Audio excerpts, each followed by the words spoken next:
আজ আমরা ১০০০ বছরের এক মহাকাব্যিক গল্পে ডুব দেব, খলিফা আর সুলতানদের গল্প। আর এই গল্পের শুরুটা কিন্তু এমন এক জায়গা থেকে যেখান থেকে এত বড় একটা সভ্যতার জন্ম হতে পারে তা কেউ কল্পনাও করতে পারেনি। তো চলুন শুরু করা যাক এই অবিশ্বাস্য যাত্রা। আচ্ছা, এই পর্বে আমরা ঠিক কি দেখব? শুরুটা হবে মরুভূমি থেকে। কিভাবে একটা বিশাল সাম্রাজ্য তৈরি হলো। এরপর আমরা দেখব সেই সাম্রাজ্যের বিস্তার আর প্রথম ভাঙনের গল্প। তারপর আসবে বাগদাদের সেই বিখ্যাত স্বর্ণযুগ। আর এরপর ভাঙন, ক্রুসেডার আর মঙ্গোলদের আক্রমণ। সবশেষে আমরা দেখব গানপাউডার যুগের উত্থান আর এই পুরো হাজার বছরের লিগেসি। ভাবুন তো একবার, প্রাচীন যুগের শেষের দিকে কেউ ভাবতেও পারেনি যে আরব উপদ্বীপের মরুভূমি থেকে এত বড় একটা সভ্যতা উঠে আসবে।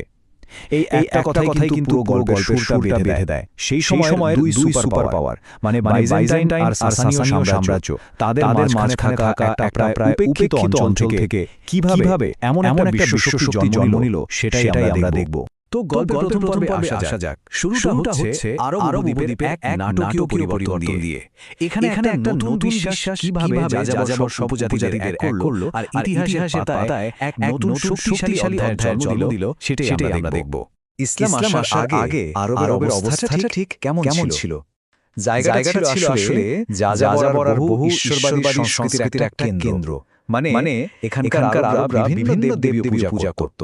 আর তখনকার দুনিয়ার যে বড় শক্তিগুলো ছিল তারা এই অঞ্চলটাকে তেমন একটা পাত্তাই দিত না। এইরকম একটা প্রেক্ষাপটে প্রায় ৫৭০ খ্রিস্টাব্দে মক্কায় জন্ম হয় মুহাম্মদ সাল্লাল্লাহু আলাইহি সাল্লামের। মুসলিম বিশ্বাস অনুযায়ী তিনি ঐশ্বরিক বার্তা বা ওহী লাভ করেন, যা আমরা এখন পবিত্র কুরআন হিসেবে জানি। তিনি প্রচার শুরু করেন এক ঈশ্বরের উপাসনার। আর ধীরে ধীরে আরবের যে ছোট বিভক্ত উপজাতিগুলো ছিল তাদের এক করে একটা ঐক্যবদ্ধ মুসলিম জাতিতে পরিণত করে। কিন্তু ৬২২ সালে তার মৃত্যুর পর মুসলিম কমিউনিটি একটা বিরাট প্রশ্নের মুখে পড়ল।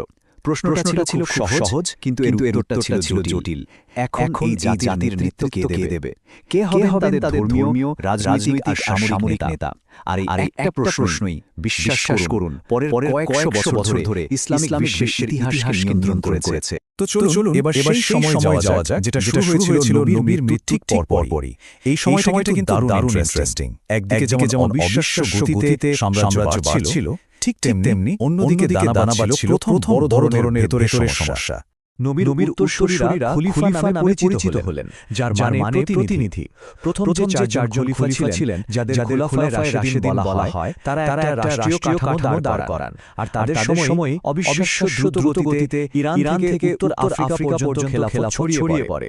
এই সময়টাকে একটা স্বর্ণযুগ বলা হয় ঠিকই, কিন্তু এর একটা অন্ধকার দিকও ছিল।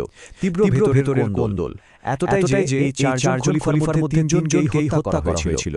আর এই যে ভেতরের কোন্দল, এর মূলে ছিল ওই একটাই প্রশ্ন, নেতা কে হবেন? এখান থেকেই দুটো দল তৈরি হয়। এক দল যারা পরে সুন্নি হিসেবে পরিচিত হয়, তাদের মতে নেতা বাছা উচিত পুরো কমিউনিটির মধ্য থেকে। আর অন্য দল যারা শিয়া নামে পরিচিত, তারা মনে করত নেতৃত্ব শুধুমাত্র নবীর পরিবারের মধ্যে থাকা উচিত, বিশেষ করে তার কাজিন ও জামাতা আলীর বংশধরদের হাতে। একটা রাজনৈতিক মতপার্থক্য থেকে শুরু হয়ে এটাই পরে ইসলামের সবচেয়ে বড় ধর্মীয় বিভাজনে পরিণত হয়। এইসব অস্থিরতার পর ক্ষমতায় আসে উমাইয়ারা। আর তারা একটা নতুন জিনিস চালু করে, বংশানুক্রমিক শাসন। মানে রাজা রাজা হবে। তারা রাজধানী নিয়ে যায় দামেস্কে, আর তাদের সাম্রাজ্য মধ্য এশিয়া থেকে স্পেন পর্যন্ত ছড়িয়ে পড়ে ভাবা যায়। তবে ইউরোপে তাদের জয়রথ থেমে যায় ৭৩২ সালে টুরসের যুদ্ধে। ওটাই ছিল তাদের বিস্তারের শেষ সীমা। উমাইয়াদের পর আসে আব্বাসীয়রা। আর এখানে একটা বড় শিফট দেখা যায়। আব্বাসীয়রা সাম্রাজ্য জয়েও বেশি মনোযোগ দেয় জ্ঞান আর সংস্কৃতির চর্চার দিকে। আর তাদের হাত ধরে শুরু হয় ইসলামের বিখ্যাত স্বর্ণযুগ। আব্বাসীয়রা তাদের রাজধানী বানায় বাগদাদকে। আর কি বলবো, খুব কম সময়ের মধ্যেই বাগদাদ হয়ে ওঠে তৎকালীন বিশ্বের সবচেয়ে বড় আর সবচেয়ে সমৃদ্ধ শহর। এটা ছিল বাণিজ্য, সংস্কৃতি আর জ্ঞানের একটা গ্লোবাল হাব। এই স্বর্ণযুগের হাট ছিল বাগদাদের বাইতুল হিকমা বা হাউস অফ উইজডম। ভাবুন, এটা ছিল একটা বিশাল লাইব্রেরি আর একাডেমি। এখানে গ্রিক, পারস্য, ভারতের সব বড় বই আরবিতে অনুবাদ করা হতো। এখানে আল খাওয়ারিজমির মতো জিনিয়াসরা গণিতের আলজাবর বা অ্যালজেব্রা নিয়ে কাজ করেছেন, যেটা আমরা এখনও স্কুলে পড়ি। মানে প্রাচীন বিশ্বের সব জ্ঞান এখানে শুধু বাঁচিয়েই রাখা হয়নি, তাকে আরও এগিয়ে নিয়ে যাওয়া হয়েছিল। এই যুগের সবচেয়ে ফেমাস খলিফা কে ছিলেন জানেন? হারুন আল রশিদ, আরব্য রজনীর গল্পে যার নাম আমরা সবাই শুনেছি। তার দরবার সবসময় কবি, দার্শনিক, বিজ্ঞানীদের দিয়ে ভরা থাকত। আর তার খ্যাতি এতটাই ছিল যে ইউরোপের রাজা শার্লমেনের দরবারেও তার দূত যেত। কিন্তু কথায় আছে না, কোনো কিছুই চিরস্থায়ী নয়, স্বর্ণযুগেরও শেষ থাকে। এবার আমরা গল্পের সেই অংশে যাব যখন ভেতরের কোন্দল আর বাইরের আক্রমণে খলিফার ক্ষমতা ধীরে ধীরে কমে আসতে শুরু করে। এটা ছিল একটা বিশাল লাইব্রেরির খলিফার ক্ষমতা এতটাই কমে গিয়েছিল যে তিনি প্রায় একজন নামমাত্র নেতায় পরিণত হয়েছিলেন। সাম্রাজ্যের বিভিন্ন প্রান্তে স্থানীয় পারস্যের মতো জিনিয়াসরা নিজেদের মতো করে স্বাধীনভাবে শাসন করা শুরু করে। নিয়ে কাজ করেছেন, যেটা আমরা এখনো স্কুলে পড়ি। পুরোপুরি টুকরো প্রাচীন বিশ্বের সব ভেতরের ভাঙন তার উপর আবার বাইরে থেকে আরো একের পর এক আক্রমণ এই আসতে যুগের শুরু করে। সবচেয়ে ফেমাস ১০৯৫ সালে ইউরোপ থেকে ক্রুসেডাররা এসে জেরুজালেম দখল করে নেয়।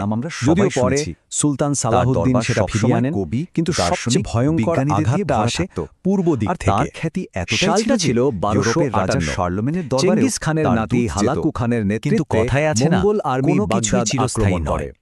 তারা শহরটাকে শেষ থাকে। আক্ষরিক অর্থে এবার আমরা গল্পের সেই অংশে যাব যখন সেই ভেতরের বিখ্যাত কোন্দল লাইব্রেরি আর বাইরের আক্রমণে খলিফার ক্ষমতা ধীরে ধীরে করে কমে শেষ আসতে শুরু করে। আব্বাসীয় খলিফাকে। হচ্ছিলটা কি? এই ভয়ঙ্কর ঘটনাটাকেই ইসলামিক গোল্ডেন এজের আনুষ্ঠানিক সমাপ্তি বলে ধরা হয়। হয়েছিলেন। বাগদাদের পতনের পর স্থানীয় পারস্য তুর্কি শাসকরা ভেঙে গেল। নিজেদের মতো করে কিন্তু স্বাধীনভাবে সেই শাসন করা শুরু করে। ছাই ফলে থেকে খিলাফত রাজনৈতিকভাবে পুরোপুরি টুকরো হয়ে যায়। তিনটে শক্তিশালী এই যে ভেতরের ভাঙন আর তার উপর আবার বাইরে থেকে একের পর এক আক্রমণ আসতে শুরু করে। ১০৯৫ সালে ইউরোপ পাওয়ার হাউস কারা এসে জেরুজালেম দখল করে নেয়। ছিল যদিও পরে সুলতান সালাহুদ্দিন ইরানে শিয়া, কিন্তু সবচেয়ে ভয়ঙ্কর আঘাত আসে পূর্ব দিক থেকে। সালটা ছিল ১২৫৮ ছিল। চেঙ্গিস খানের নাতি হালাকু খানের নেতৃত্বে মঙ্গোল আর্মি পাউডার ব্যবহারে ছিল মাস্টার। তারা শহরটাকে তাদের দিয়েছিল অকল্পনীয় সামরিক পরিণত করে। এই তিনটার মধ্যে লাইব্রেরি ছিল বাইতুল হিকমাহ পুড়িয়ে দেয় আর হত্যা করে শেষ আব্বাসীয় খলিফার জন্য একটা টার্নিং পয়েন্ট। এই ভয়ঙ্কর ঘটনাটাকে ইসলামিক গোল্ডেন এজের আনুষ্ঠানিক সমাপ্তি বলে হাজার ধরা হয়। বছরের বাইজেন্টাইন বাগদাদের সাম্রাজ্যের পতনের পর এই ইসলামিক ঘটনাটা বিশ্বের গ্লোবাল পাওয়ার ব্যালেন্স ভেঙে গেল। পুরোপুরি বদলে দেয়। কিন্তু সেই আর অটোমান ধ্বংসস্তূপের সুলতানরা তো পরে ছাই নিজেদের থেকে খলিফা হিসেবেও দাবি জন্ম করেন। নিল নতুন আমরা আমাদের তিনটে আলোচনার শক্তিশালী একদম শেষ সাম্রাজ্য। পর্যায়ে চলে এসেছি। আর তাদের হাতে ছিল এবার আমরা একটু এমন এক পেছন ফিরে প্রযুক্তি দেখব, যা এই যে তখনকার হাজার বছরের দুনিয়া বদলে উত্থান দিচ্ছিল। পতন, এর এই দীর্ঘস্থায়ী তিনটি নতুন প্রভাবগুলো কি কি, পাওয়ার হাউস যা কারা আজও ছিল? আমাদের পৃথিবীকে আনাতোলিয়ায় ছিল সুন্নি করছে। অটোমানরা, এই ইরানে সাম্রাজ্যগুলোর শিয়া legacy কিন্তু সাফাভিয়রা, বিশাল।